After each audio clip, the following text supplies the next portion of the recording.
Historian zehar, emakume asko aintzindariak izan dira zientzian, baina haien lana, kasu askotan, ikusezina izan da. Florence Nightingale erizaintza modernoaren sortzailea izan zen, ospitaletako higienea eta osasuna hobetuz. Lady Mary Montagu inokulazioaren praktika ezarri zuen, baztangaren aurkako borrokan txertaketa garatzeko oinarriak ezarriz. Rosalind Franklin DNA-aren elize bikoitzeko egitura aurkitu zuen, genetikaren oinarriak ezarriz. Nutrizio arloarekin gehien erlazionatzen den emakumeetako bat Mary Maynard Daly da. Honek dietaren eta gaixotasun kardiobaskularren arteko harremani buruzko ikerketa egin zuen, batez ere kolesterolari eta aterosklerosiari buruzkoa. Odoleko gantzen osasun kardiobaskularrean duten eragina aztertuz. Baita ere, proteinen metabolismoari eta horiek osasunean duten eraginari buruzko azterketak landu zituen.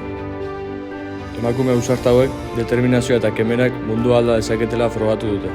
Orain, elkarrekin inspiratzeko eta berritzeko txanda da. Zientziaren etorkizuna denon esku dago. Inor ikusezin bihurtu gabe.